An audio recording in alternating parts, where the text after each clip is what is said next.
Good morning, Pat McArt. How are you this morning on this fine Friday morning? Grand Jude, it's been a great week actually, Jude. Oh, I was looking out last night about 9 o'clock, and there was still light in the sky, Jude. It makes for uh, it sort of cheers you up when you can see the sort of light in the sky, and it's the days are longer. God, it was a long winter when you're well, you confined see, to 5 kilometers in your home. we've had good weather from one point of view for the last week, roughly here. It's been But beautiful. bad weather from another point of view. The good weather, the sun is shining, but it was actually pretty cold until Yeah, yesterday. And yeah. yesterday was a treat. Uh, It really was Jude, fantastic. as I keep telling you, you people in the occupied counties or 6 counties, we were confined in the 26 counties. We were confined these 5 kilometers. Uh, Yesterday, Jude, I went up to me and my dear wife went up to Malin. Jude, it was like southern Spain. It was beautiful to see we'll go along the coast and see the sky, or sorry, the sea, sort of azure blue and sort of tranquil, and I know the sun splitting the rocks. Absolutely, but it I, really you was know, good. I've never been to Mountain Head, Pat. I've heard so much about it. I used to know a guy who lived there, but who ran a business in, oh, what the hell was it? Something like digging equipment or something. He was the CEO and he lived up Uh, there. And I said to him, "You're not a bit out of the mainstream up there." And he says, "Not at all. I've got all, do it all through email and online." well, that's high, And he high said tech. it is such a beautiful part of the world to live. Oh, it is beautiful. Um, but I No, guess there's it not a might. lot to see, Jude, at Malhead. There's not a lot to see. Let's be honest. It's like what is it? Dr. Johnson said about what do you call it? Oh, that's what The hard. Causeway Coast. Uh, It's Giants Causeway. it's worth seeing, but not worth going to see. Well, I hope that's not It's the case beautiful. because I've been very unimpressed by the. I don't really see much to the Giants Causeway. To be honest with you, I know Yeah, that's not a popular thing to say in the occupied six, but that'll be my own view. Anyway, yeah. enough of such Right. tittle tattle. Let's go to see what's being said in the media now. The first item we have is in the Irish Times, and it's Michael Mcdowell, who has an article where he's talking about the legitimacy embedded in the Good Friday Agreement. It says you must treat the point of view of other people who disagree with you politically particularly in the constitutional question, their position as legitimate. And then he goes on from there to say, well, if you're going to treat their attitude and their views as being legitimate, then you must have respect for the opposite point of view. And I would agree completely with that. The Mhm. point where I would sharply divide from him, he says, is talk about a border poll in the absence of any clarity on what form of Irish unity is envisaged, is putting the cart before the horse. In short, he's saying people must have the legitimacy of their political views accepted. Yes, I go along with him on that. He says that means you must respect the point of view of the opposition. I go along with that. But he Yeah. then says that if you talk about the border or border polls, that's infringing on the legitimacy of their point of view, and it's showing a lack of respect. Now, I just think that's daft, and I'm amazed that a barrister like him would take that line. What do you think, Pat? Yeah. Judah, I've come to, there's a lot of stuff going on at the minute, this sort of, Judah, and I'm almost seem like I'm repeating myself, but no, there's a cohort in Dublin, and I don't get this, like, I've said this before, I have no intention of ramming it down any unionist's throat or anything else. But if you listen to any unionist in his last 20, 30 years and the 50 years before that, they talk about this Northern Ireland, the province, about the precious union. And it seems it's quite okay for them to talk about this, but it's some way intimidatory or unacceptable for others to refer to a border poll, that it's that it's threatening to unionists and it's upsetting them and all that.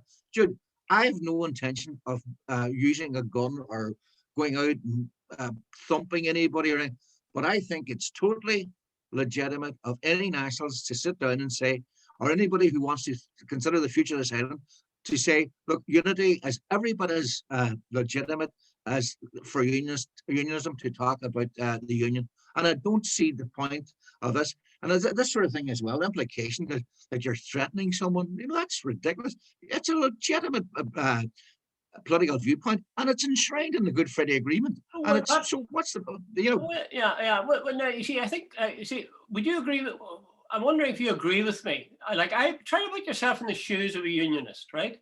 And Yeah, are people, the opposition, nationalist Republicans, going to accept that the view of the desirability of union with Britain is a legitimate point of view to hold? Would you accept that? yeah, Right. absolutely. Okay. They're quite So entitled to hold that view. right. I have no So objection to that right. whatsoever. So the next thing he says is that you must show, that implies you must show respect for the opposition's point of view. Would you respect the views of unionists? Absolutely. Arlene Foster's quite entitled to go out and say she is British and feels British and so on, and that she wants to maintain the union. That's her opinion. Well, now, Mcdowell says then, third leg of the stool, talk of unity and polls without addressing these issues, like, what form unity will take and so on, is futile. I sort of agree with him in that. No, Jude, that's rubbish. With respect, that is absolute rubbish. Where do we start? Where does the conversation begin? If we follow that logic, we never discuss it because it's futile. We have to start somewhere. Well, you have to, I agree with you, but McDowell is saying talk of unity and polls without addressing these issues is futile. If he's saying that to say we want a poll, and I'm going to talk about what it'll involve or what kind of Ireland we're working for. Yeah. I'm not sure. I don't think would I go along with that? In other words, I'm not sure whether we should say on such and such a date, say 4 years, 5 years from now, there will be a border poll. And in the meantime, we will create the sort of vision we have of a united Ireland. And presumably the unionists would create the vision they would have of a continued union.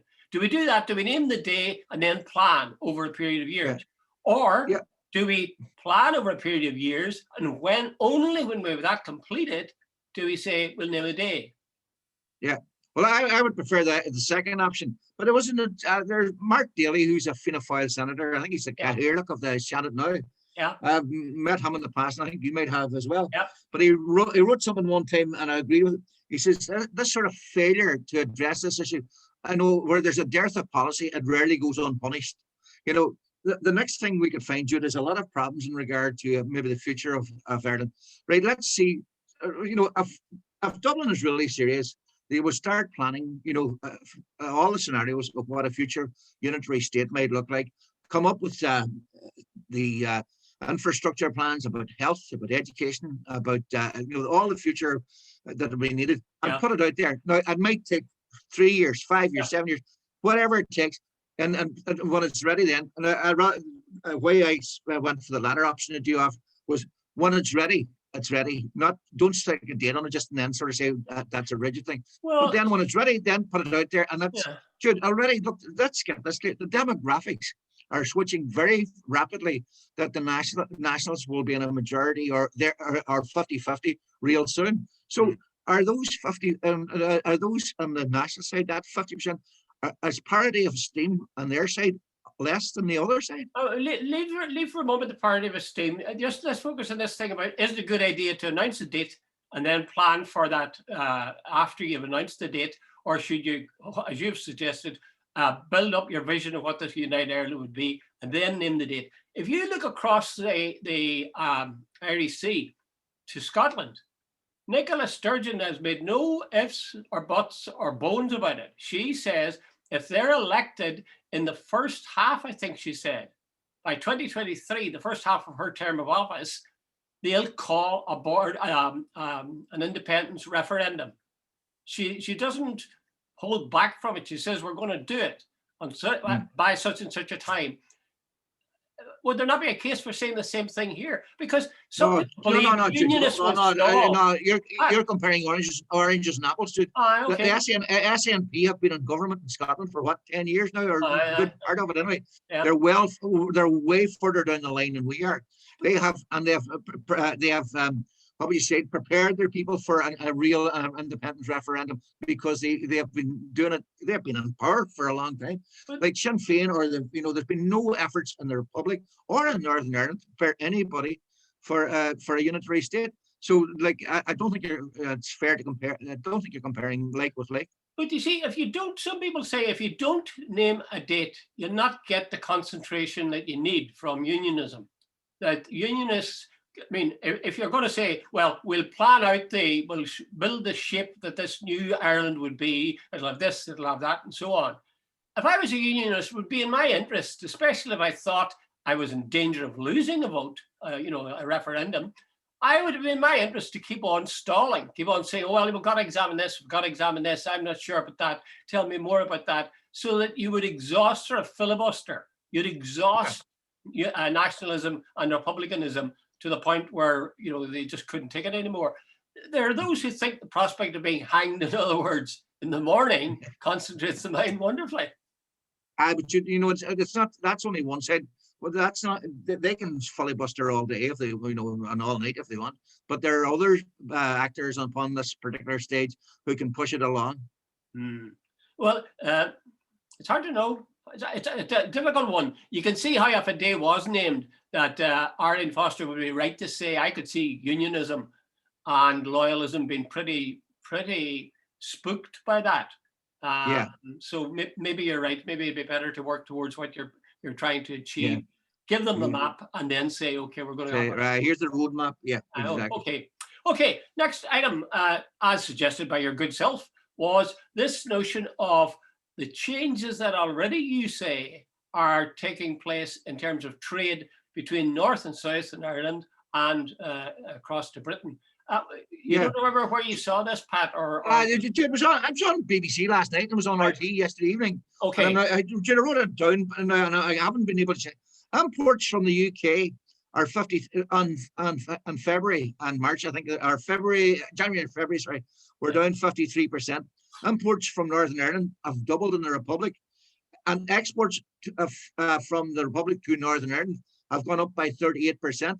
So, Jude, and it is 2 months trade figure. Just wrote that in. So, basically, Jude, it looks like Brexit is already having a massive effect. Now, here's the other thing as well.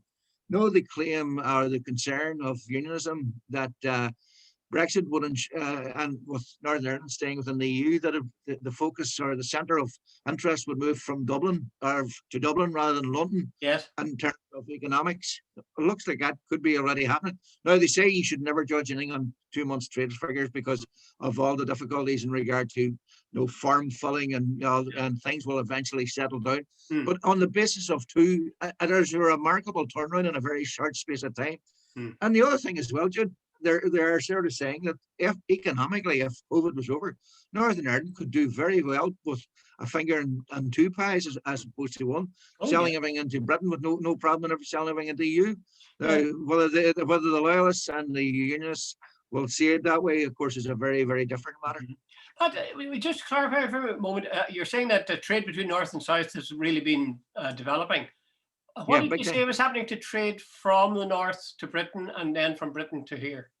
Well, it says, I just wrote this, but Jude, I'm not 100% certain of all the figures. Imports from the UK and the Republic are down by 53%. To the Republic? And the Republic, yeah. Imports from Northern Ireland into the Republic are double. There's no comparable figures, Jude. John Campbell on BBC last night said they only give out the figures once a year in Britain, but and the Republic, they give out figures every couple of months.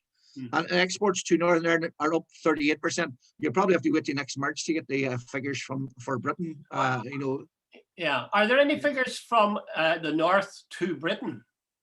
No, that's what I'm telling you. The John Campbell, BBC's business correspondent, says you can't get figures. These are the figures in the South, but they show a dramatic change, Jude. So I presume there'll be something similar. Now, not totally, I'm not saying mirror on mirror, but those are showing a hell of a change already in the Republic.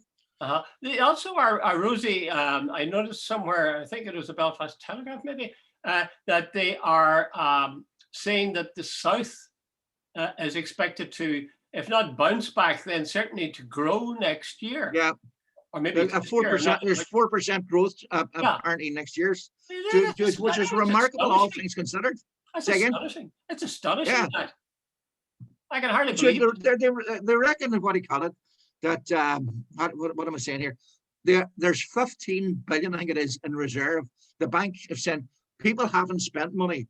By the way, you can see it around here. The number of motorhomes on the roads and so on are phenomenal. people must have either A, bought them because they, like, right, if you take a family, you're a school teacher, you know as well as, and a lot of my family are as well. You know, see if you're married and you have 3 kids and you go off to France or Spain, you pay absolute arm and a leg to kids on peak season. They stay in either a hotel or a camping site or whatever. This is the second year in a row families haven't been able to go in. So say you have maybe 4 or 5 grand saved up. I should put it down a deposit on a motorhome or a new car or whatever. Now, Jude, there seems apparently there's sort of like a dam of money built up, and they say when this COVID thing ends that it's going to be spent at a hell of a rate. In the Republic of Ireland, some of these economists are saying there's about 15 billion sort of backed up, ready. So they reckon it's going to be like the roaring 20s. Try to go ahead. Yeah, I was still going to say, yeah, that makes a lot of sense, all right, because I, to my distress, find I haven't been spending as much money as I normally do. You know how I throw the stuff around me normally. I've been piling it up here, waiting for the day when I can spend it. But on the other hand, you and I are in the happy position we're retired. What about the fact that many people for the last year haven't been working? What about the fact that so many employers have gone bust or had to stop trading? As a result, their workers no longer have a job. Surely that would counterbalance any of the hoarding or the saving people make at home when they're not allowed to spend their money. Yeah, well, Jude, there's no doubt about that. There's quite a few people. I think there's what was it they said in Britain now, Jude. This is off the top of it. There's something like a 60% increase in personal insolvencies in Britain. And you know, so that's it's not good. But I always say the story, Jude, in the Republic. People, the what is it? The PUP, what do you call it? The pandemic unemployment payment is 350 euros a week, which is quite. If you're a young 21-year-old and living in somewhere, say rural Donegal, maybe you're a beautician or a hairdresser or a trainee. 350 euro a week is probably more than what you were earning in the first place. So very generous. It's very generous, exactly. And so a lot, and then, Jude, of course. There are people doing lectures all over the place. If you're a hairdresser and you're 18 or 19 and you're getting 350, and then you call around to my house or your house, dude. You know, well, if you come around to my house to get a haircut, they'll be disappointed. Yeah, but you know, 2%. They're probably people younger, and I'm just picking on them deliberately. Maybe picking up another 700 or 800 quid a week. Yeah, you know, it's not all doom and gloom. Far from it, in fact. Well, that's very good. I'd like to think that's true. And so often, well, what about Brexit? Would Brexit not have a dampening effect, as well as the fact that we've been all in lockdown and jobs have gone and businesses have gone out of business? That's another. It seems to be that some people, Brexit actually seem, there are a number of English companies apparently who have set up places in the Republic of Ireland to stay within the EU. Yeah. So there's a silver lining to some. And by the way, look at some of the financial houses, Jude, have set up operations in the Republic as well, including what do you call them? No, oh, Jesus, what do you call the big guy? They know it doesn't matter. No, the concern. Rees-Mogg, his firm apparently have set up a company somewhere in Dublin to stay within the EU. So there's a silver lining, definitely. But that's good. On the other hand, Pat, I have to say I was listening to RTE radio this morning when I was going down to get my second jab. They were talking about the fact that not only were there not banks coming into the south, but some of the banks in the south were leaving the south. Yeah, there's been. It seems a contradiction there, doesn't there? No, it's not all silver linings, to use my own term. There's always going to be difficulties. There's certainly I don't know what the problem is in the Republic, because banks are pulling out, and a number of them have pulled it. Maybe we're too small of an economy, but the other side of the story, Jude, is we have one of the biggest exporters in the world in the sense of software and computer stuff, and we're a big player there. So there's ups and downs. Now, I'm not saying, Jude, everything's wonderful and everything's rosy in the garden. There are obviously going to be winners and losers in Brexit as well. But I think the most significant thing is what you quoted in terms of the increased trade between North and South, because that's highly desirable, and anybody with half a brain, whether they're unionist or nationalist or Republican, would say that's good. I want more trade. I want more money. I want to build up my business. But then underneath that, there is a terrible fear that this is making for greater economic unity and therefore political repercussion. Which brings Jude, sorry, I just noticed this. I wrote this down. Northern Ireland exports to Republic rose from 126 million to 245 million, an increase of 52%. Wow. And Republic's exports to Northern Ireland were up 40% from 146 million to 232 million. I didn't realize I'd written that down. Isn't that amazing? Yeah. I'm wondering why they should be up, because prior to Brexit, you know, the border was open. So yeah, I'm just wondering why it is that it's increasing now. In other words, well, you see, I would think maybe, Jude, a lot of people and maybe in the Republic, because of Brexit, they're maybe sourcing stuff in Northern Ireland. Now maybe it's easier to get stuff in Northern Ireland than have to bring it in the other way. I see your point. Okay, let's move on to the third item, which I saw in the Belfast Telegraph. And it was Arlene Foster was talking about, I think the term she used was a cultural war. She said essentially... Jude, can I stop you there, Dr. Collins? What does a cultural war mean? Well, what it doesn't mean is going out and shooting people, right? We're talking culture here, clean fingernails and all the rest of it. Yes. I don't know. Well, it wasn't it Goebbels that said, when I hear the word culture, I reach for my pistol. For my gun, or was that Mao Zedong or somebody? Anyway, whoever it was, he had a point. Well, she says that it's emerging in terms of people dismissing the genuine concerns of loyalists, i.e. working class unionists, and then accusing the DUP of stoking up this violence or unrest in the loyalist communities when they warn off these genuine fears that loyalists have. Is she right? No, Jude, I don't think so. Jude, I heard quite a lot there recently about loyalist communities getting bypassed and all the rest. Jude, go check Strabane, go check Galia, go check Bogside and Derry, go check a lot of the nationalist areas. This absolute rubbish that's been planning. And the other thing as well, Jude, they've been paying out serious money to loyalist paramilitaries and areas, and it goes to prove what I really think about the morality of that in view of recent events. Buying these guys off, and when you consider the South Antrim, the drug dealing and the criminality that's going on there, Jude, if you keep repeating a lie often enough, it nearly becomes truth. Loyalists are sort of saying they're getting bypassed, and it's been accepted by nearly all and sundry. The evidence is very much to the contrary. You go into Galia and Derry, 60%, 65% male unemployment. Go into certain areas like Craigan and the Bogside and Derry, very similar. When did you last see a massive job announcement for Derry? Belfast, the DUP got $1 billion for the Brexit bounce. Something like 439 million of that was automatically, and I mean automatically, given to the Greater Belfast area before it even started. So don't, if you throw out all this sort of stuff, and it isn't true. Now, I'm not saying there isn't deprivation and underachievement in loyalist areas. Of course there is, and you can see it. One of the big problems, I think, in some of the loyalist areas is educational underachievement. And somebody should really have a look at that. Well, what you just said, that in fact, the people who are the communities that are really sort of suffering from neglect or from whatever you want to say, but disadvantage, that is echoed in the words of one of the people who was debating in Stormont yesterday, Pat Sheehan of Sinn Féin. He said, this is his exact words, the majority of deprivation and disadvantage is in nationalist areas, yet somehow the perception is that it's not. There does need at times to be a bit of honesty. Because I'll be honest with you, I would have accepted what Arlene and others were from the DUP were saying.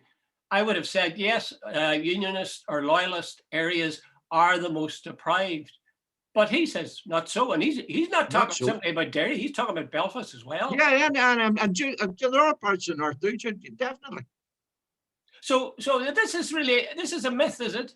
I would accept your point about education, because that's a historical thing that Catholics and nationalists tended to be more into education because they couldn't get jobs in the shipyard, etc. But is it true that the communities who are in most need, most disadvantaged, in the north are nationalist. Yeah, I have very little doubt about that, Jude. In fact, Jude, if you check out the indices or the metrics, you'll find most of the by far are in nationalist areas and always has traditionally has been. Now, Jude, unless something's happened, but Jude, I did a creative writing class in Gaga about a couple of years, and I met a woman, and the very first day I was there, and she turned around, we were just sitting chatting, having a wee cup of tea, and she turned around and she says, Pat, do you realize there have been 3 suicides in the last 10 days of young men in this area? 3 suicides in one sort of estate.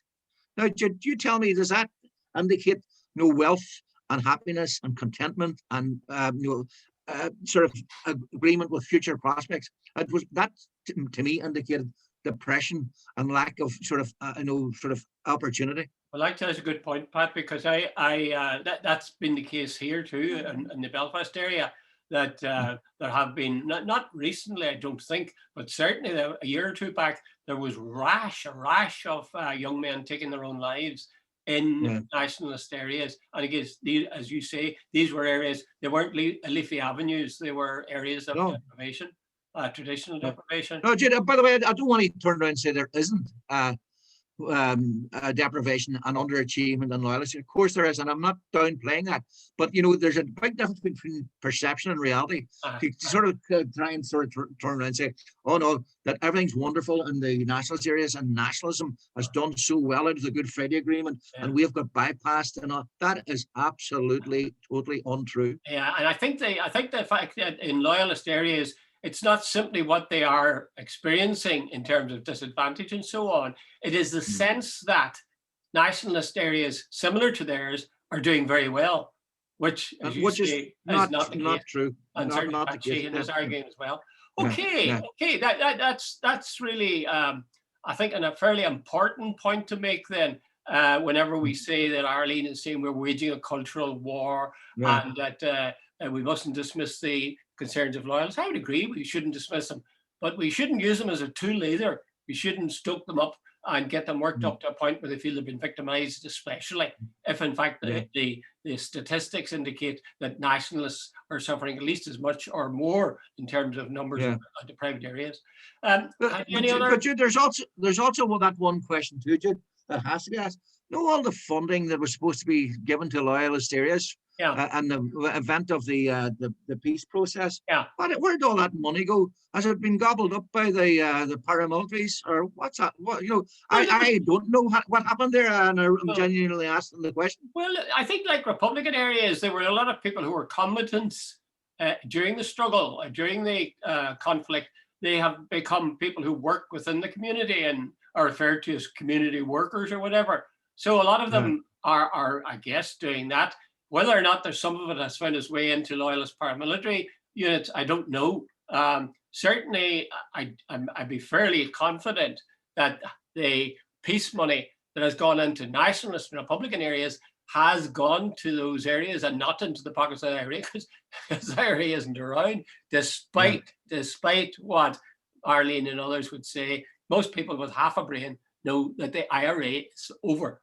You hinted at the beginning of this. Well, we've given that a good run. You hinted something about you were going to ask me a question about something.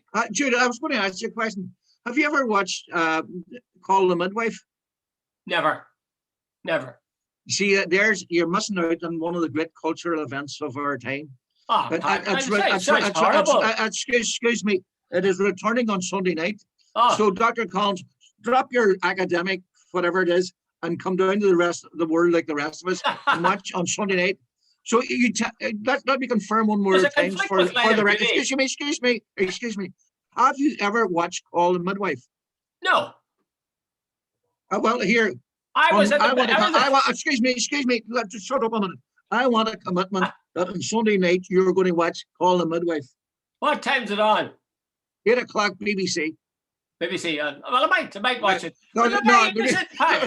Listen, Pat, I was at the birth of my 4 children, and I think I've done my bit.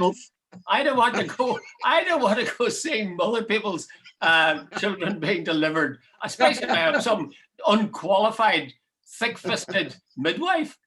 That's no. One of the reasons should have actually brought that up. I saw the other night. It's coming up. And one of the funniest things, one night, Judah, I remember it being on for years, never watched it once. And one Sunday night, I presume it was the middle of winter, and I thought, good merciful, and Rosie wanted to watch it. So I sat down and watched it. And actually, there's a lot of social issues addressed. And as well, there's a certain amount of nostalgia for a world that's gone. I think this one starting in 1966, and England's just about to win the World Cup. So you'll really enjoy that one. By the way, there's another thing on a Monday night, Dr. Collins, and it's about Derry City going into the League of Ireland. I think it's a series of 4 or 5 documentaries dealing with things. And the first one is Derry City, and I saw Felix Healy and Jim McLaughlin and Tony O'Doherty and all those guys.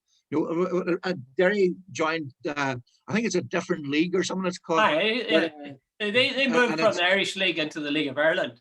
And it's Judah, I was there in 1985. It was massive, and the whole thing about it was it took off like in a way that you wouldn't believe. It was more than just a soccer club. Oh yeah. And I remember Brian Clough. He brought Nottingham Forest over, and they played in the Brandywell, and he said it was an amazing. Not a policeman in sight, not a single arrest, not a bit of trouble, and like he went back singing the praises of Derry City, that everything and so on. So that'd be a program that you should look out for. I will watch that one. When's it on again, Pat? That's on Monday night. I think it's on BBC One.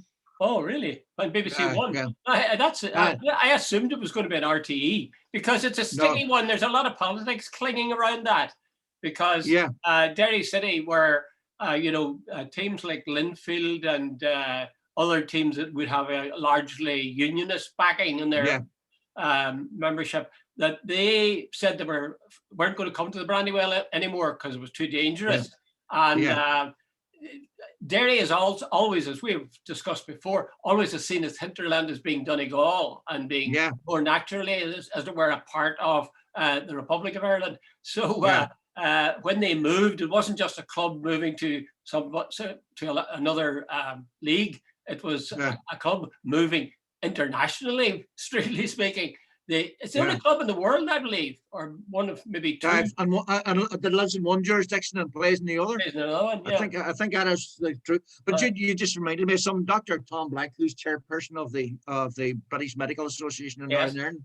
It was on RT yesterday, and somebody said to him about this Derry Donegal thing, and he came out with I thought a beautiful line. He says, "Look, drop this." He says, "We are one community."